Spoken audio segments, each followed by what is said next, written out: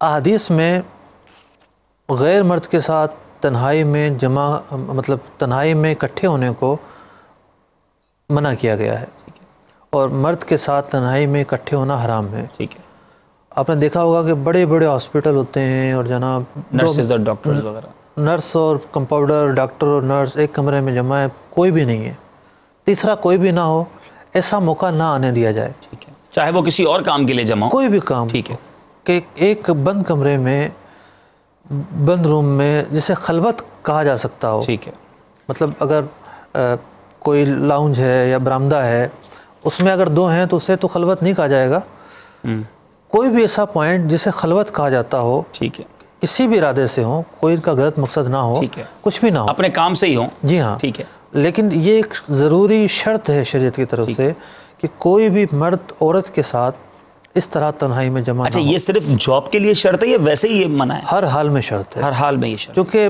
عورت جب گھر میں ہے تو ایسے مواقع نہیں آتے، ٹھیک ہے، جب وہ باہر نکلتی ہے تو اس طرح اس شرط کی خلاف ورزی کے مواقع بکثرت آتے ہیں، ٹھیک ہے، اس لیے علماء نے الگ سے اس شرط کو بیان کیا۔ ٹھیک ہے، تیسرا یہ ہے کہ کوئی فتنہ نہ ہو، ٹھیک ہے، پردہ بھی عورت کرتی ہے، خلوت کے معاملات بھی نہیں ہیں، لیکن یہ ہے کہ اس کا باہر نکلنا فتنہ برپا کرتا ہے، وہ لوگ چھیڑتے ہیں، یا وہ کوئی سینکڑوں وجوہات ہو سکتی ہیں۔ ٹھیک ہے، مثال کے طور پر عورت جو ہے وہ اس طرح کی ہے کہ وہ مردوں سے فری ہوئے بغیر رہ ہی نہیں سکتی، اللہ، اس کی طبیعت ہی ایسی ہے، وہ لاکھ پردے میں چلے جائے، اس کا نقاب بھی ہے، سب کچھ ہے، لیکن اس نے زبان پردے میں نہیں ہے، فری ہونا اس نے جا کے، اور جو چیز شریعت میں جائز نہیں ہے، بے تکلفی اور ہنسی مذاق اجنبی مردوں سے، یہ اس میں جا کے مبتلا ہوگی۔ جاب بھی کرے اور فری بھی نہ ہو، یہ کیسے ہوگا مفتی صاحب؟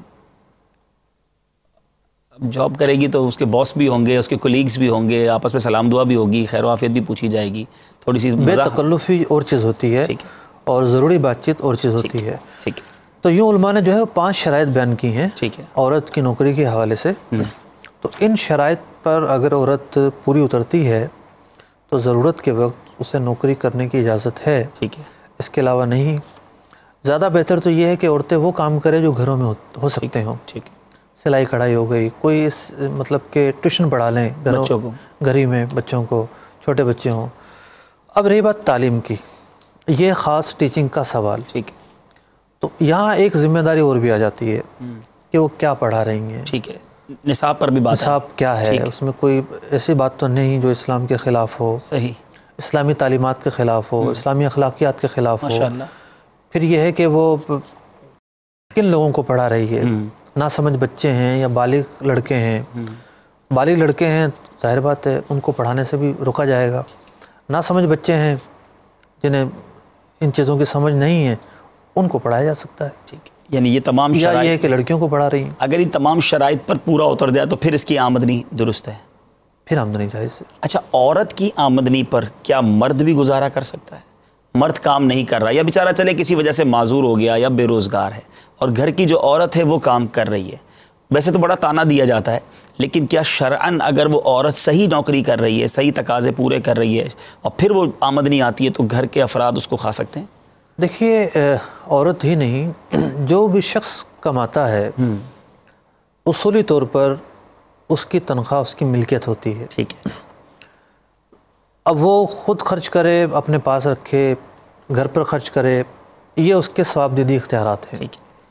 اگر عورت سمجھتی ہے کہ گھر میں محتاجی ہے اور وہ گاڑی کا دوسرا پہیہ بن کر اس مطلب کہ سخت وقت میں اپنے شوہر کا ساتھ دیتی ہے تو بہت زیادہ سعادت مند عورت ہے، ٹھیک ہے، اور شوہر بھی ظاہر بات ہے خوشی سے تو نہیں کھا رہا ہوگا، تو یہ تو ہے دونوں گاڑی کے 2 پہیے ہیں، ٹھیک ہے، کبھی مطلب کہ وہ سختی میں ہے تو کبھی یہ سختی میں ہے، تو وہ اگر گھر چلاتی ہے تو اس کی آمدنی جائز ہی ہے، کوئی حرج نہیں اس میں۔ لیکن مطلقاً میں عرض کر دوں ایک اور مسئلہ کہ گھروں کے اندر مختلف افراد روزگار سے وابستہ ہوتے ہیں، ٹھیک ہے، فیملی کے مختلف ممبر ہیں، مثال کے طور پر والد صاحب تو ہول سول ہیں، ان سے تو حساب کون لے، اب والد صاحب کے لڑکے ہیں وہ کماتے ہیں اور لا کر ایک مقدار میں والدہ کو یا والد کو دے دیتے ہیں، تو اس دینے کا مطلب یہ نہیں ہے کہ وہ والد یا والدہ کی ملکیت ہو گئی، یہ نہیں کہہ سکتے، ٹھیک ہے، جب تک کہ صراحتاً ان کو مالک بنانا نہ پایا جائے۔ ٹھیک ہے، تو والدین جو ہے وہ یا تو اس کو خرچ کر لیتے ہیں، ان کو ایک اجازت حاصل ہوتی ہے خرچ کرنے کی عرفی طور پر، جو بچ جائے وہ بچا کر رکھ لیتے ہیں۔ تو یہ جو افراد نوکری پر لگے ہوئے ہیں اپنی زکوٰۃ وغیرہ نکالتے وقت یہ ان چیزوں کو دیکھیں گے کہ یار ہماری اتنی اماؤنٹ بچی ہوئی ہے، اگر یہ سمجھتے ہیں کہ ہم نے مالک نہیں بنایا تو اس رقم کی بھی زکوٰۃ نکالیں گے، ٹھیک ہے، جو بچی ہوئی ہے۔ ٹھیک ہے، اسی طریقے سے جو ہے وہ اگر اختلاف ہوتا ہے خاندانوں کے اندر ترکے میں، فوتگی میں، کہ جناب یہ پیسے کس کے ہیں، بعض صورتوں میں یہ دعویٰ بھی کر سکتے ہیں یہ ہماری رقم ہے، ٹھیک ہے، اگر موجود ہے تو، لیکن والدین نے خرچ کر دی ہے تو پھر تو بہت کم صورتوں میں دعویٰ ہو سکتا ہے۔ ٹھیک ہے، ٹھیکے داری کا جو کام ہوتا ہے مفتی صاحب، یعنی نارملی کئی چیزوں کا ٹھیکہ ہوتا ہے اور اس ٹھیکے داری میں نارملی پتہ نہیں ہوتا کہ ہمیں ٹھیکیدار اپنے طور پہ یعنی مثال کو لاٹ کا حساب اٹھاتے ہیں، کچھ لوگ مال اٹھاتے ہیں کہ ٹھیک ہے یار یہ سارا ہمارا ہو گیا، اب اس میں اے بھی ہوگا، بی بھی ہوگا، سی بھی ہوگا، ہمارا آپ کا ٹھیکہ ہے، اب جو بھی مال آپ کی فیکٹری سے اے بی سی نکلے گا ہم آپ سے لیا کریں گے۔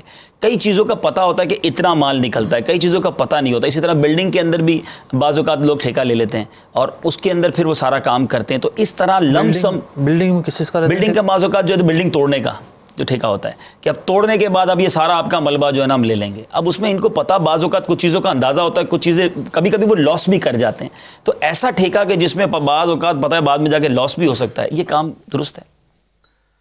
گارمنٹس کے ٹھیکے کی آپ نے بات کی، پہلے گارمنٹ کا کر لیتے ہیں، اے بی سی کوالٹی کا مال ہے، پورا ایک لاٹ ہے وہ ایک ہی ساتھ سارا لے لیتے ہیں۔ جیسے ہمارا اپنا بھی ایک دوست کا کاروبار ہے، اس میں ایک کٹ پیس کا کاروبار ہوتا ہے، اس میں آدھا بھی ہوتا ہے، پاؤ بھی ہوتا ہے، پاؤ پونا کہلاتا ہے، پاؤ سے لے کے پونے میٹر تک کا پیس ہوگا لیکن پتہ نہیں کتنا ہوگا۔ اب وہ پورا لے لیا، اب ان کے نصیب ہے ان کے پونا کتنا نکلا اور پاؤ کتنا نکلا، دیکھتے ہیں اسے، ہاں ایک بار دیکھ لیتے ہیں، دیکھتے ہیں۔ دیکھیے یہاں دو پہلو ہیں، ایک تو یہ ہے کہ اس کو باؤنڈ کر دیا آپ نے کہ جب بھی کام مال ہوگا ہم خریدیں گے، ٹھیک ہے، یہ تو ایک اخلاقی طور پر کسی سے جو ہے نا وہ، لیکن اس میں ایڈوانس بھی دیتے ہیں۔ ہاں مجھے یہ بھی یاد آیا، جیسے مثال کے طور پہ کسی فیکٹری والے سے اگر آپ نے ڈیل کرنی ہے نا کہ آپ کا سارا اسٹاک لاٹ یا جو بی سی میں اٹھاؤں گا، تو وہ فیکٹری والا کہے گا ٹھیک ہے آپ مجھے 5 لاکھ روپے رکھوا دیں، اب آپ میری فیکٹری سے جتنا مال نکلے گا اتنے ریٹ میں وہ آپ کو کلو کے حساب سے دیتا رہوں گا۔ ایڈوانس کی شرط تو نہیں رکھ سکتے، یہ رکھنا کیسا کہ بھائی پیسے دو گے تو مال تمہیں ملے گا؟ اصل میں مال ہے ہی نہیں نا، ٹھیک ہے مال نہیں ہے، اصل یہ ہے کہ مال ہونے کے بعد سودا ہو، ٹھیک ہے، جب تک مال موجود نہیں ہے سودا نہیں ہو سکتا۔ یہ ایڈوانس جو ہے نا یہ ہوتا ہی اس لیے کہ بس میں آپ کو دوں گا صرف اس لیے آپ مجھے ایڈوانس دیتے، تو پیسوں سے ایک طرح سے باؤنڈ کرنا ہو گیا، اس ایڈوانس کی گنجائش تو نظر نہیں آتی۔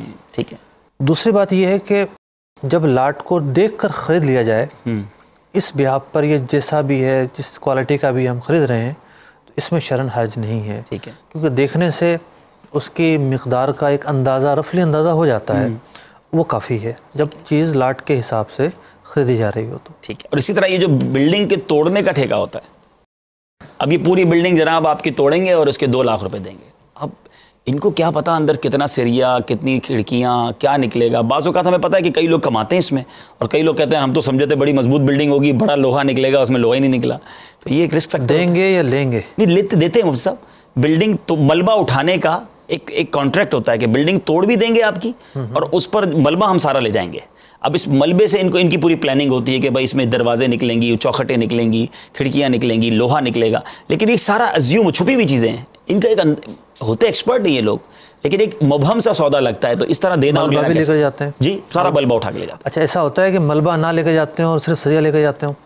نہیں یہ ان سے طے ہوتا ہے نارملی کہ بھائی ہم سارا، پھر وہ ملبہ ملبے والوں کو بیچ دیتے ہوں گے، وہ ٹرک اٹھا کے لے جاتے ہیں، لیکن کلیئر کر کے دیتے ہیں وہ۔ دیکھیے اگر تو یہ صرف لوہا خریدیں کہ اس بلڈنگ میں جو لوہا ہے ہم وہ خرید رہے ہیں، بس توڑ کے ہم لوہا لے جائیں گے، یہ صورت تو مجھے جائز نظر نہیں آتی، کیونکہ پتہ ہی نہیں ہے کتنا لوہا ہے۔ 2 وجہ ہیں، ایک تو یہ کہ پتہ نہیں کتنا لوہا ہے، ٹھیک ہے، دوسری وجہ یہ ہے کہ جو لوہا ہے وہ ایسی جگہ پر ہے کہ عادتاً جس تک پہنچنا بہت دشوار ہے۔ ہمارے فقہ نے لکھا ہے کہ اگر کسی نے چھت میں لگا شہتیر خریدا، فتاوی رضویہ شریف جلد 17 ایک تفصیلی فتویٰ ہے حضرت کا، اسی بارے میں ہے، تو شہتیر چھت میں لگا کسی نے خریدا تو فرمایا یہ بے فاسد ہے، کیونکہ وہ مقدور و تسلیم نہیں ہے، وہ حاصل کرنا بہت دشوار ہے۔ ٹھیک ہے، لیکن اگر ایسا ہے کہ سب کچھ خرید رہے ہیں، اس کا میٹیریل لوہا، پتھر، مٹی، چونا جو بھی نکلے گا، کھڑکی، دروازے، پوری بلڈنگ خرید رہے ہیں، وہ جائز ہے، مطلب لم سم سب خرید رہے ہیں، وہ جائز۔ سب یقیناً بہت ساری معلومات ہمارے ناظرین کو مل رہی ہے۔ السلام علیکم۔ وعلیکم السلام ورحمۃ اللہ وبرکاتہ۔ عبدالراشد اتاری عرض کر رہا ہوں واقعات سے۔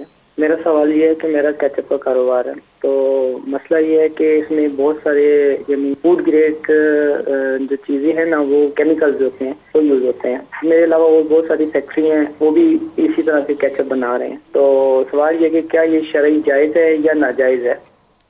کیچپ کے اندر کیمیکل بہت سارے یوز ہوتے ہیں، کیمیکل والی کیچپ بیچنا کیسا؟ اصل میں ہوتا یہ ہے کہ چمڑا رنگنے کا جو رنگ ہے جی وہ فوڈ آئٹم میں استعمال کرتے ہیں، یا جو کپڑا رنگنے کا رنگ ہے فوڈ آئٹم میں استعمال کرتے ہیں۔ فوڈ جو کلر ہے وہ مہنگے ہوتے ہیں، بہت زیادہ مہنگے ہوتے ہیں۔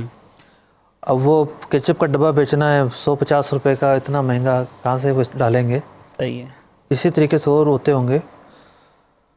تو اگر یہاں جو کہ مرحلے ہیں، ان کے خریدار ہیں برگر بیچنے والے، بچوں کے چپس کے ساتھ چپس بیچنے والے، ان لوگوں کو پتہ ہے اس میں یہ چیزیں ہیں، یہ پھر بھی خرید رہے ہیں. تو اس بنیاد پر ہم یہ نہیں کہہ سکتے کہ ان کی روزی حرام ہو گئی، انہوں نے اپنے کسٹمر کو دھوکہ دیا، دھوکہ دے کر پیسہ لیا، ہم یہ نہیں کہہ سکتے. لیکن ان کا یہ جو کام ہے معاشرتی اعتبار سے ہم اس کی تحسین نہیں کر سکتے، اس کی ہم مذمت کریں گے اور یہ کہیں گے کہ اس کام کے اندر بدلاؤ لایا جائے.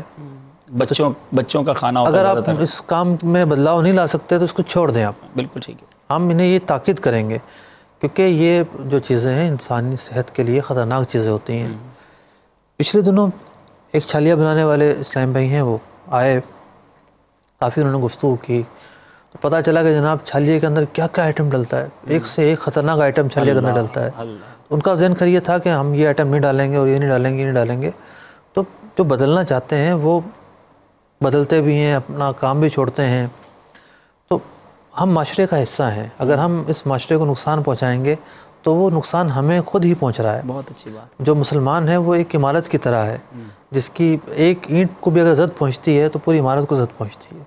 بڑی اہم بات کی، اور شروع میں مفتی صاحب نے واقعی اور حدیث پاک میں فرمایا گیا لا ضرر ولا ضرار، مسلمان جو ہے وہ تکلیف دینے والا نہیں ہوتا. اللہ تعالیٰ ہم سب کو ایسے کاروبار کرنے کی توفیق عطا فرمائے جس سے مزید ہمارے اسلامی بھائیوں کو فائدہ ہو، ہمارے کاروبار سے کسی کو ضرر نہ پہنچے. اور ساتھ ساتھ آج ماشاءاللہ کئی کاروبار کو، کئی طرح کے بزنس کو ہم نے ڈسکس کیا. امید ہے کئی اسلامی بھائیوں کے لیے رہنمائی کے مدنی پھول ہوئے ہوں گے. اگلے ہفتے پھر احکام تجارت سلسلہ لے کر حاضر ہوں گے. اور اللہ تعالیٰ سے دعا ہے مالک کریم ہم سب کے رزق حلال میں برکت عطا فرمائے، رزق حرام سے ہم سب کو محفوظ فرمائے. آمین بجاہ النبی الامین صلی اللہ تعالیٰ علیہ وسلم. رزق حلال دے مجھے اے میرے کبریا، دیتا ہوں تجھ کو واسطہ تیرے حبیب کا.